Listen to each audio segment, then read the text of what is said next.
Thank you very much, Janet. So I'm going to tell you a little bit about the way, I can't see my screen there, I'm getting it now. I'm going to tell you a little bit about how we use archive in Digital Film Archive. So this particular session is based on gender and representation in the UTV archive, but it's worth knowing that the UTV archive is just part of what the Digital Film Archive holds. And sometimes it's really important to contextualize the UTV archive by using other material.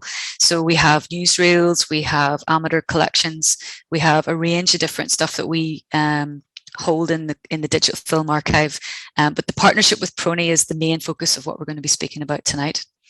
So just talking about who engages with the Digital Film Archive, first of all, we have projects like In My Youth, which is working with older people in care homes, and it's using archive footage to engage with people who would normally maybe be a little bit marginalized. So one of the ideas of representation within the archive is to see who you can access, who you can reach, who you can actually engage with using this material, and it's very important for us to look at different groups. So young people are some of those groups, but also different marginalized groups, whether it's in terms of geography, whether it's in terms of views that they hold. We just want to engage with a lot of different types of people. We also do creative response projects. So letting people watch footage and letting people respond to it in different ways, sometimes making new work in response to the archive.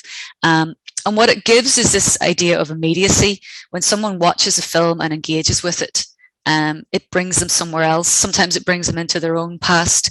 Sometimes it brings them into an imaginative space. But it's a really powerful trigger. And I think that Lynsey and Laura will be talking about how powerful that is as we proceed into the session. So sometimes it's very positive, sometimes it can dig into things that are a little bit more problematic. We've worked with groups with mental health issues, and sometimes they're a little bit more vulnerable, and not everything that you look for in the archive is going to be jolly or easy to engage with. Sometimes you're treading on sensitive memories or sensitive issues. And sometimes we work with people who are very good at dealing with that kind of material in a sensitive way. So Dr. Eamon Phoenix has been using archive material. A lot of it is newsreels, but we've also been bringing in things from the UTV archive to fill in gaps in the narrative and to tell stories and to bring in voices that you wouldn't have heard otherwise. So I'm just going to stop sharing for a little second and load up a clip from a lady who was involved in the Larne gun running. So this is a voice that was not recorded at the time, and this is one of the values of archive, is that this voice can then be heard years and years later, decades later. So she was recorded in the 1960s, talking about her part in the Larne gun running activities. Here she goes. Just Jenks came over to the Curran and told me the guns were going to be run, and that we were to feed 300 men and provide white armlets for 300 men. We got Miss Nora Rankin to help us. We went up the town, and we bought 2 or 3 hams, and we got them cooked, and we got bread and tea and milk and various other things, and a number of dozen eggs, which we boiled hard in my old home in a fish kettle. And we bought yards and yards of calico, tore it and up into armlets and stuck a safety pin in each, because we couldn't possibly. So this lady tells different parts of the story of the Larne gun running. You wouldn't think of Larne gun running as being to do with whether or not you sew or pin an armlet onto someone, but this is very much a female perspective. It's to do with provisioning the men who were involved in the activities. And at one stage later on in the clip, she actually says that she saw the constable the next morning and he said he would have her. He was sort of joking with her. And she just blithely said, "I didn't see a gun all night." So these voices challenge the idea of women's part in history. They ask questions about who thought they were right and who thought they were wrong at different points, and how involved and how complicit people were in these projects that were happening at the time, which were quite revolutionary, quite rebellious. And yet she's sitting as if butter wouldn't melt in her mouth. So when you think of Lauren Gunnan running, that lady in the hat is probably not the picture that you have in your head. But I think that this is what the joy of archive is, that you can find these voices that open up new stories, that unlock conversations. And this is where I'm going to bring Laura and Lynsey in to tell me a little bit more about what they think of the value of archives in this kind of work. So maybe Laura, can I start with you just in terms of making the future? Do you want to maybe comment on any of that and see how it reflects with your experience? It's actually Lynsey who's going to go first. And I'll go okay, sorry. Lynsey, you want to go over? Yeah, well, certainly we have seen a really good response from using the UTV archive in our work for Making the Future with people of all ages. You know, UTV's been around for a long time, and particularly when we use the archive, we have a show reel of the UTV archive just to give people sort of a flavour of what's in there. And it's amazing. I think it challenges what people think an archive is to begin with. When we talk about the UTV archive and the fact that it's in PRONI, and when we show people photographs of what it physically looks like as well, because when you watch it on the screen, you can sort of forget that with the age of the UTV archive, it all starts off with physical film reels and tapes and things like that there's a lot of work in. But particularly when we're working with local groups, which we do through Making the Future, all of our participants are from Northern Ireland or the border counties, you can see it across everyone's face. It's that kind of universal remembering experience that everyone has. Everybody recognises the material in some shape or form, the presenters that there's been over the years that are like the local celebrities. But I think very much for us, it's about challenging people as to what is an archival record. What do you think an archival record is? Where do you think we find our information from? And it's so much more than just what people might think in PRONI with the government files, that's all we have, or it's the only place that you can get this kind of information about our history. And the fact that the UTV archive is there, and it's a sort of a universal thing that everybody recognizes. The news is in your living room every night. You know, it was the same for me growing up as a child. We'll talk about it a bit more when we talk particularly about our program that we worked with the kids. But then with the kids, it's even more of a lot of the stuff they don't remember. They don't know what it is. And initially, I think whenever we say that we're going to play them stuff that's old and older than them, they're like, all right, you know, and not massively interested to begin with. But it's a great challenge once we get going with them. Can you say, Laura? Yeah, and there are different ways of getting them in the room as well to get them engaging with archives. And this is something that we're going to be sharing with you as well, the way we went about and how we got them interested in archives. Yeah, so we'll talk about that in a minute.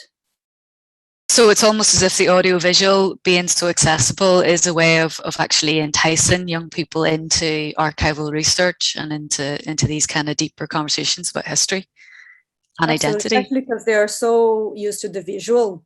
That's a great way to get them in, maybe more so than if we had told them that they would be engaging with documents. So, yeah.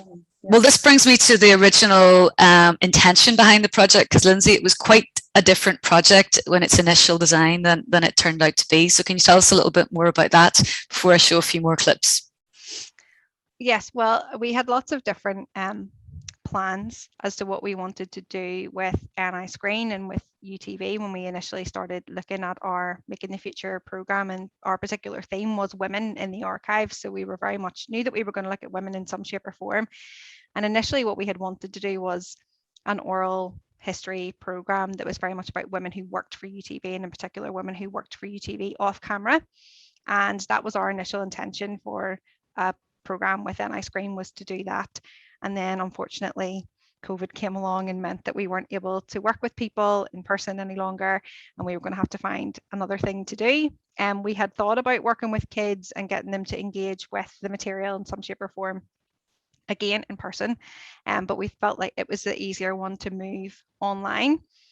So then we decided to do a program with kids about representation within the UTV clips, because even for Laura and I, we can look at some of them and go like, whoa, let me, like, would somebody say that today? So we thought if we brought even younger people in, it would be a really good way to get them to engage with the UTV archive, still under that theme of women. Although yes, initially we had wanted to work with women who worked in UTV and to find out what that was like to work particularly off camera because we'd heard all these kind of stories about it being a very male dominated sort of place to work, and we really wanted to be able to sort of draw out those stories of women, and hopefully that'll still happen at some point, but it didn't happen because of COVID. I do notice there's some nodding happening there, so I'll come back to the person who's nodding maybe later on and ask some questions about what recognition there was whenever Lynsey was describing that. We'll not put you under any pressure. So with this initial intention, the material that was selected for this project was very much about women and women's roles within society, not just within television, but within the archive, within the world of politics, within the home. So the idea was to represent different kinds of women. And I'm going to start off, because it's Good Relations Week, I'm going to begin with a clip that maybe is a more traditional way of looking at good relations. So it's this idea of women as the core of society, and women as peacemakers, and women as having a different perspective on good relations than men would have. So this is from Counterpoint from 1985. What you'll notice is that although it's a studio of women, it's hosted by Mike Nesbitt, and he does address that at the beginning of the programme. But I'll just play a few voices from the programme. It's fairly long, it's an hour long, so this is just a few little clips from it to give you a flavour. We're all set. And as I say, I don't want to set the agenda, but I think it is fair to admit that we have set the format, which is unusual in that it is all female, which could be considered to be slightly contrived or perhaps even patronising. Who could comment on that for me? Would you like to kick me off? Well, I'm glad of this opportunity because it has been very frustrating. I want to get down to real politics and talk about timetables for action and what a woman's vision and what she'll bring, what experiences and perspective she'll bring to the peace process, but it's just totally frustrating. And so if you engineered this, thank you. I think this type of a discussion is an absolute necessity because for the past 25 years, the women of the north of Ireland have been forced to a position where they've taken a back role really in the politics because the parties that we have here from a political point of view are 99% male dominated. And I know all of us here appreciate that the women of the north do a lot of grassroots work when it comes to dealing with the problems that we confront here on a daily basis, but the recognition that they receive or the praise or anything that they receive for it is not very often recognised. So the time has come really when I think our intellectual contribution, as much as anything else, should be appreciated and we should stand up and be counted. What we're doing at the minute, a number of us, are organising a conference called Women, Politics and Ways Forward, in the recognition that there's no one way forward in this country. There are many ways forward, and we would like to bring a whole range of those voices together. And one of them is women. Now, the first thing you need to know, too, is that women don't speak with one voice in this country, that women speak with many voices. And I think, again, that's what we would like to say to the political parties and to government structures and to other institutions in this country, is that what we've tried to do in 25 years and currently is to recognise the many voices that we have had and how successful we have been in trying to recognise the differences between ourselves. And I think everybody would say we've done a hell of a better job. So interestingly, there's so many things you could talk about within that clip, but one of the things that I think is interesting is that women are being set up in opposition to men. So even within peace building, there's a kind of opposition and antagonism being set up, that women can do something better than men, or that women have a different role, or so it's not exactly a kind of smooth cooperation between male and female that's foreseen in this particular program. And in fact, there's quite a lot of what we'd say provocation in terms of who's brought into the conversation, people who would be seen as being quite different in their outlooks and views. So the idea that women don't speak with one voice, I think that's very well said. Just within this program alone, it's a really good example of it, and well worth watching the whole thing. So you can see how, in terms of talking about communication, talking about moving forward, talking about community development, that's quite a traditional perspective on it. And you're almost looking at this place where gender could trump politics, and on the other hand, that sometimes politics trumps gender. So that is kind of a traditional framework in Northern Ireland, but I'm going to move to a different clip, and this is where women are in politics. This is the first lady who was ever Lord Mayor, so it's the first female Lord Mayor of Belfast, and it's a lady called Grace Bannister. And I've just picked a few clips out of the programme about her. Again, it's another counterpoint, because I think the two clips together, they may make you smile, they may make steam come out of your ears, we'll see. Anyway.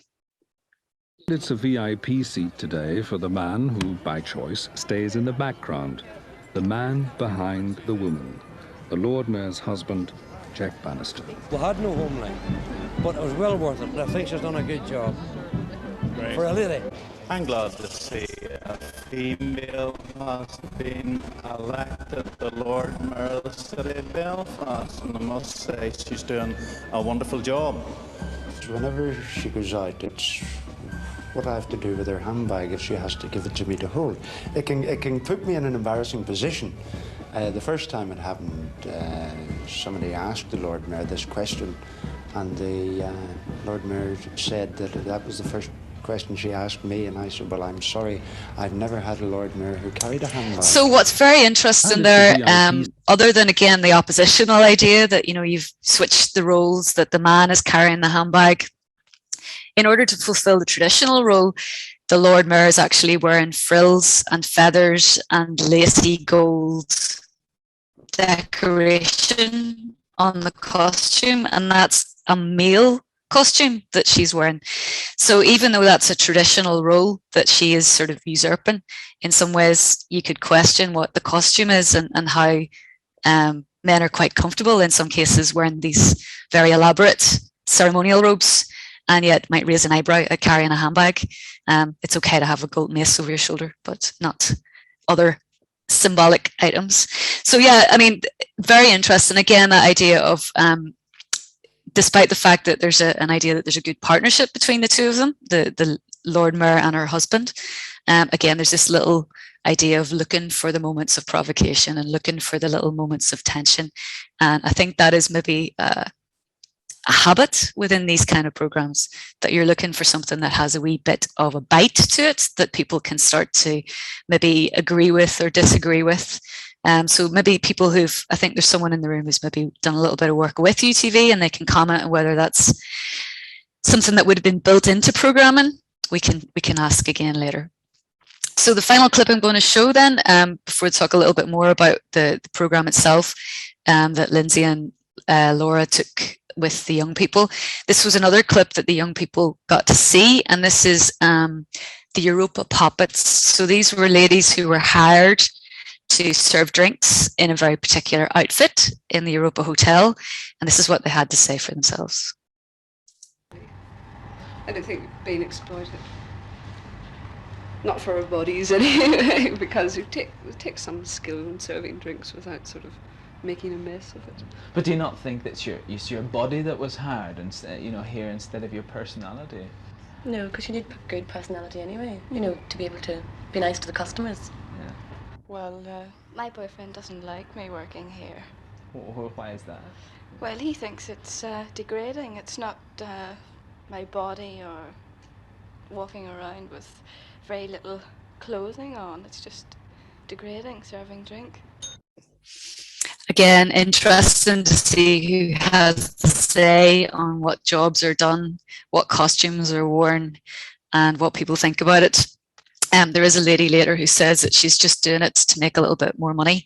And again, there's lots of other programs on the website that explore more controversial ways of making a little bit more money on the side, but we'll not go into those tonight. These are representations of women across the decades. We have also men speaking about women. So the final clip I'm going to show you is one about hairdressing. And this is one that will lead you directly into the clips that Lynsey's going to show.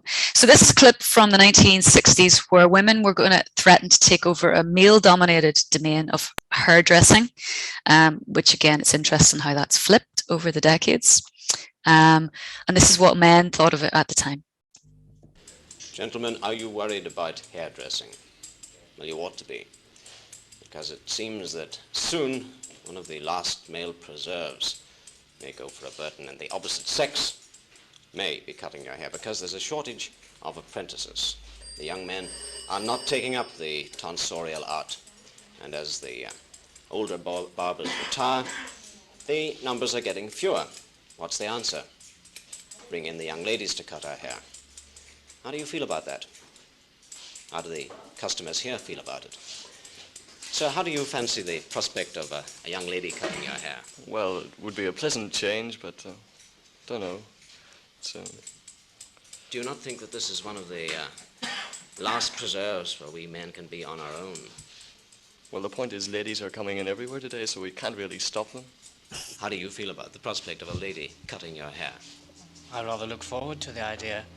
I feel that ladies will be very up to date with men's new hairstyles, and I feel they'll do a good job. I think they'd be as skillful as the men. I think they'd have a nice touch. So they do go on to discuss whether or not their wives would like their hair to be cut by glamorous young ladies, because all ladies who cut hair would, of course, be glamorous. But again, you can explore these clips in your own time on the archive on the websites, and if anyone's interested, I can tell you what some of those clips were later. But for now, I'm going to pass back to Laura and Lynsey, who are going to tell you a little bit more about how they use these clips and who. Okay, thank you very much, Anne. Can everybody hear me okay? Just give me a thumbs up. Yeah, okay, perfect. I'm going to share my screen just really quickly. Don't worry, it's not going to be a really long PowerPoint or anything like that. Just sort of give you a little bit of a background as to how we came to do the particular project that Laura and I are going to show you clips from. So as well as being partnered with NI Screen on the project to look after, digitise and make available the UTV archive, PRONI is also partnered on another project called Making the Future, which is a community engagement project that we've been running for more than 3 years now. And the Making the Future project, the tagline of it is everyone has a voice, everyone has a story, and everyone has a future. It's a partnership project, so it is led by a place called the Nerve Centre. For anyone who doesn't know, they're a creative learning centre based mainly in Derry, but they do have offices in Belfast as well. And they're the lead partner on the project, and then they brought together PRONI as the public record office, or the official archive for Northern Ireland, the Leadenhall Library as Belfast's oldest library, and National Museums Northern Ireland, as sort of institutions that are holding the building blocks of our past in lots of different ways and lots of different formats, to bring us all together so that we could look at our heritage, look at our past, see how it got us to where we are now, and how it could help us to build a powerful vision for what we want for the future. It's all funded under the EU's Peace 4 programme. So we have been funded by €1.82 million of funding, and that is managed by the special EU programmes body. So what we've been doing for the last sort of more than 3 years is bringing people together from different communities of all ages, all backgrounds, to learn new skills, to tell their own stories, to engage with the past in different and creative ways. So it's very much about us with the collections and the Nerve Centre with the creativity, bringing it all together. So they do this, we do this on the Making Your Future project on sort of 9 different themes or strands of work. And you can see them all here on my screen. Some of them, each partner has responsibility for different ones. And the one that Laura and I ran this program under, the one that we were responsible for in the beginning, was women in the archives. We are very much looking at women. And what we wanted to do with women in the archives was bring out sort of voices that hadn't been heard before, sort of your more ordinary, everyday woman, a woman whose experience might reflect your mother, your grandmother, your great-grandmother, and bring out those hidden voices and get people to engage with women's history. This is just a snapshot of everything that we have created so far under our Women in the Archives programs. We've had exhibitions, maps, comic books, films, websites, a play, a quilt, we buried a time capsule. We've done loads of different things along the way to help women tell their own stories, to get people to engage with what we have in our archives or what else is out there that can tell us women's stories. And we've wanted to do that in multiple different ways. With our participants, because it's women in the archives, mainly we end up with a lot more women than men. I think we're in a sort of like 94% women, 6% men sort of balance of adults who've taken part in programs with us. But when we work with young people, we have a much better balance. And this particular program that we worked with had more boys than girls. And I'd love to say it's because the boys are more progressive, but it's mainly just because we trick them. So whenever we advertise programs for young people under Women in the Archives, we very much focused on audiovisual, on tech, and that was what we went at them with. So the program that we're talking about tonight is YouTubers, and we are very much like, learn how to make good YouTube content, because most young people these days want to be YouTubers because you can make a fortune making videos in your bedroom. So we are very much like, learn how you can use archival material to, make great new content and blah, blah, blah, and hid the sort of Women in the Archives in the small print at the bottom that nobody read. So by the time they got to us, and we sort of said to them, we're very much going to be talking about female representation in the UTV archives. So how were women represented in the media here in Northern Ireland for a long time? But luckily it didn't put any of the boys off. We didn't lose any of them along the way. So maybe they are more progressive, because they certainly didn't run away once we told them it was about women. They stuck with us to do it, which was great. So that's the Making the Future project. That is what has PRONI sort of doing this kind of work, is under the Making the Future program. That's what we've been doing it for. And as Laura sort of alluded to earlier on, when we work with young people, it can be hard to get them to engage with archives. They can immediately think, oh, that's kind of boring, I'm not really interested. An audiovisual archive like the UTV archive is a great way to get them to start thinking about the value of archives, and then you can move on maybe to the paper records and things like that they might not have been interested in. But it's certainly a good way for us to get in. And our partnership with the Nerve Centre is key in this project as well, because they sort of bring along the creativity and the tech and the skills for us to be able to engage with them in the ways that we do. I'm going to pass over to my colleague Laura now, who'll explain exactly what we did with YouTubers in a little bit more detail, and then we'll show you some of the work that the kids come up with as well. Thanks, Lynsey. So as Lynsey said, the YouTube filmmaking was sort of like the hook. We needed to get them, through the door, and the virtual door, because we're all under lockdown, and get them engaging with the UTV material. So the program took place the summer of last year. The first week of August, we had 5 sessions over 5 days. So we started on a Monday, finished on a Friday. And we had the kids with us for about 3 hours a day. We used Zoom, just like we're using tonight.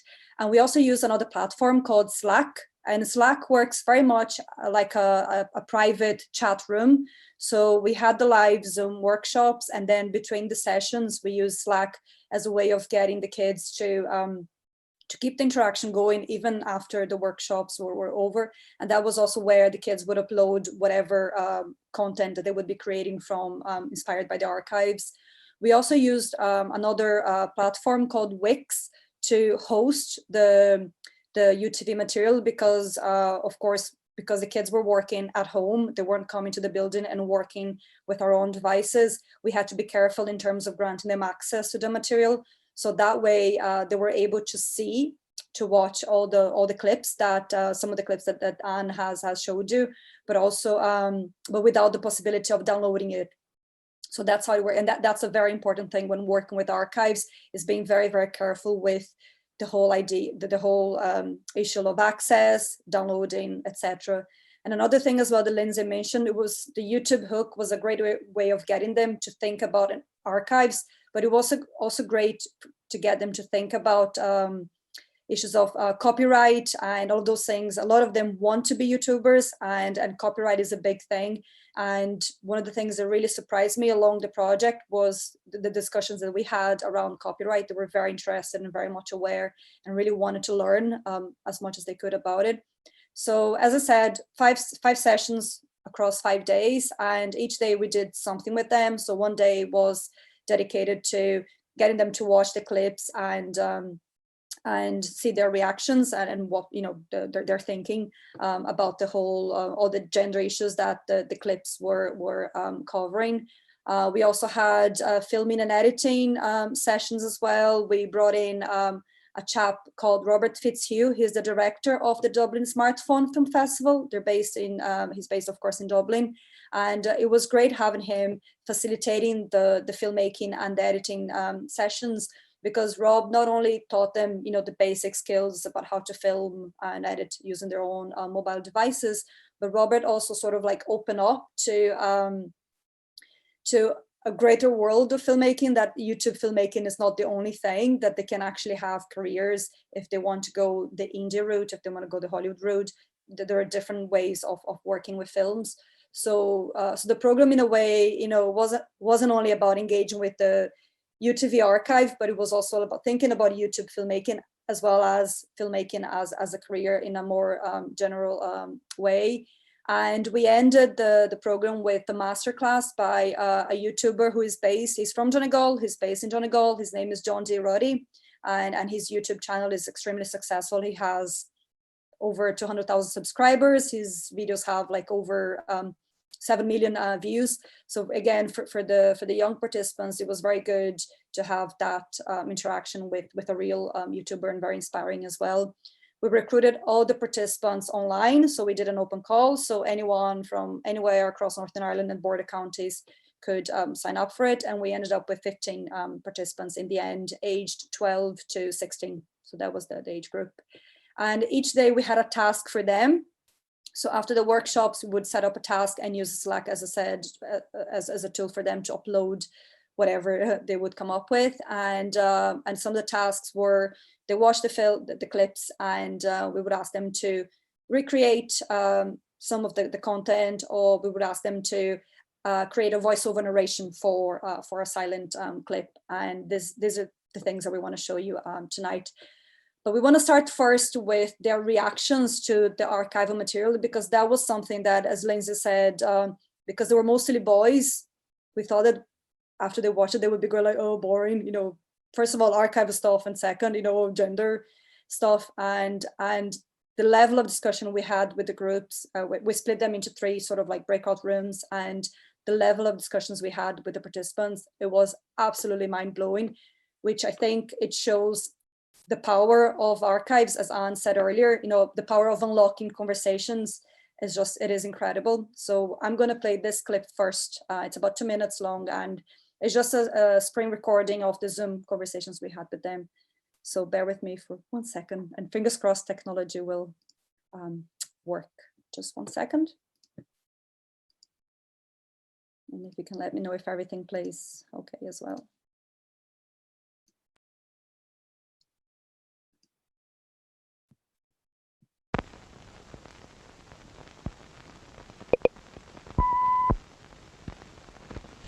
Gentlemen, are you worried about hairdressing? Well, you ought to be, because it seems that soon one of the last male preserves may go for a Burton in the opposite sex. I think she's done a good job for a lady. I think a lot of young people nowadays feel no association at all with political parties and the issues that they address. There's still like elements of it today, obviously. It's not as bad as it used to be in like the 50s and 60s and all. Looking at clips like that from way back shows how far we've kind of come from that. Also shows how far we have to go as well. I think that women have taken more action to change the way we live. For women have to work harder to get the job, because it's just how it is. It takes some skill in serving drinks without sort of making a mess of it. And Terry, this is for you. Still very sexist, just like the last clips. And then it just got weird, the last one. It could change a lot more, but it hasn't changed as much as it should. I'm still blown away by the fact that this stuff would be shown on TV. I mean, a lot of it just feels rather, you know, it just doesn't feel right in comparison to what you see today. I just thought it was really weird. Like, it just kind of like pointless and not boring. None of them could be called boring.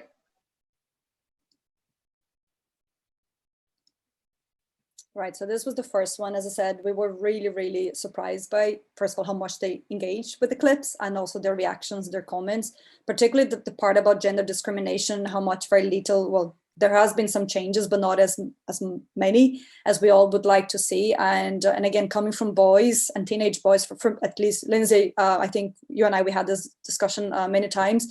we were very, very surprised because our expectations were really low. Yeah, they were, which that sounds awful if we don't believe in the teenage boys of Northern Ireland, but our expectations were quite low. And I think certainly in the, you know, the feedback we got a lot with the kids is they couldn't believe how much emphasis there was on body image when it came to women. You know, and they were quite sort of like, you know, they were a little bit initially sort of like scared nearly to react to those ones. They were just like, oh, it was a bit, I can't believe that was on the TV. It's a bit weird because, and you know, nowadays they just wouldn't see that on TV, or it wouldn't be discussed, you know, intimately, that what a woman looks like from head to toe, so much on the TV anymore. So, but we were really surprised by how long the conversations were. When we did show them the footage, you know, we were initially thinking, oh, this could be a really short session. We'll show them these and they'll be like, yeah, whatever. But they actually had a lot to say and a lot to react to. And yeah, particularly as boys, we were really pleasantly surprised that they had so much to say about gender discrimination and women. So there is hope. I think that's the bottom line.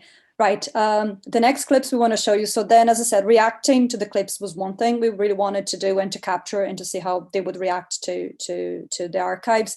The second thing, we wanted them to reimagine the archives, recreate, play with it, and for us it was very important that it had to be fun. We wanted the kids to have fun. They were on their school holidays, but at the same time it was very important to be respectful to the source material as well. Generally, whenever you're reusing archives, there are many rules that you can do lots of things, and UTV and NI Screen, they were all great in working with us to make the material as engaging as possible and also as fun as possible for the participants. So we gave them 2 tasks. As I said, the first one was to recreate, to again watch the videos, to select sort of like their favorite, and we asked them to recreate the video using the TikTok style of filmmaking. If you're like me, who doesn't know what TikTok is that well, you're going to learn now what TikTok is, because that's the style that they went with. And so I'm going to play a selection of some of the clips they submitted to us. Give me 1 second again, and hopefully that will work again.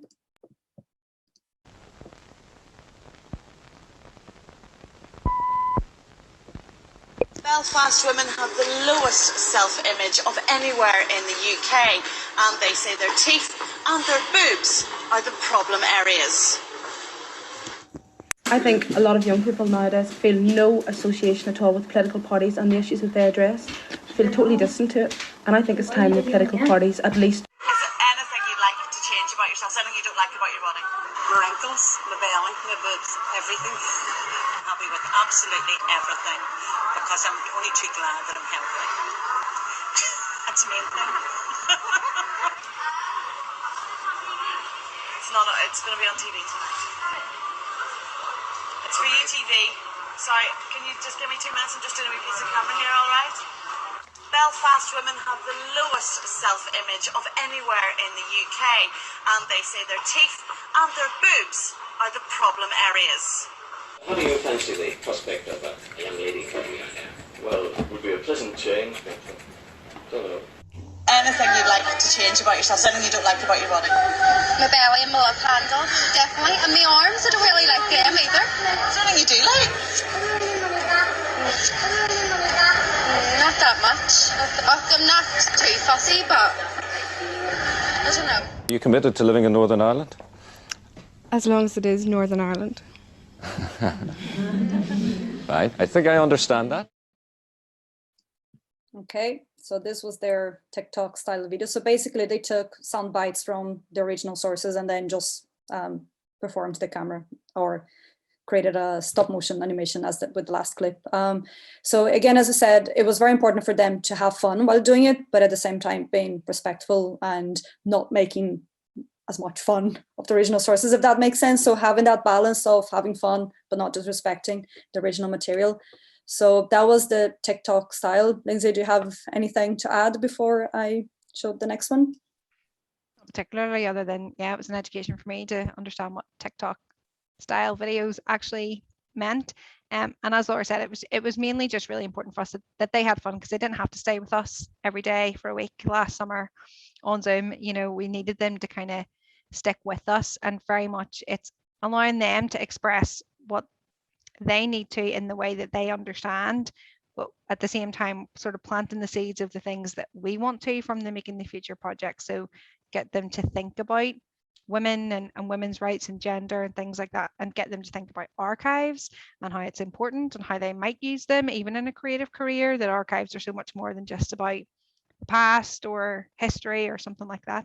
And it was kind of great to see that just come bit by bit by bit, but at the same time get all the entertainment of them taking these clips and running away with them and doing something, you know, really interesting or really funny. Great stuff. So the last one we want to show you are the clips that they did where they recorded a voiceover narration of the clip, whatever they wanted to say about the clip, and then, as I said, because we couldn't give them access to the original files to do the editing themselves, they send the voiceover narrations to us, and then Lynsey and I, we put it together and synced them. So this is how they reacted and reimagined the archival footage. Give me 1 second, and I'm going to share my screen for one last time.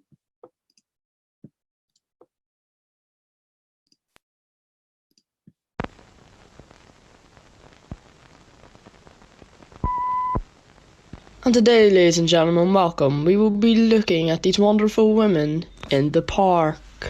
As we can see, this woman is standing outside Pentagon offices. She is wearing a lovely white dress.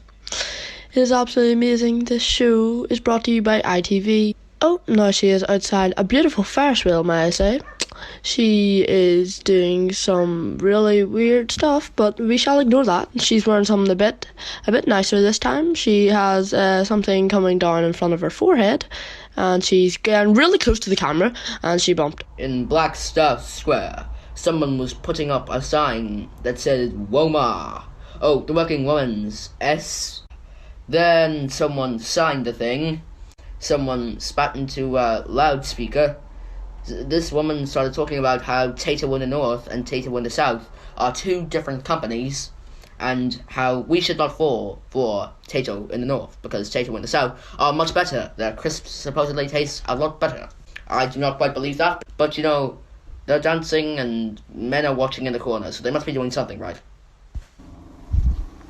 Squeezing the bum to make it tighter. Using machines to get rid of fat around the thighs. Women are starting to work out to get their bodies in shape. Here are women doing the doggy paddle with one leg to make their legs longer. They say they do this to get rid of saggy parts.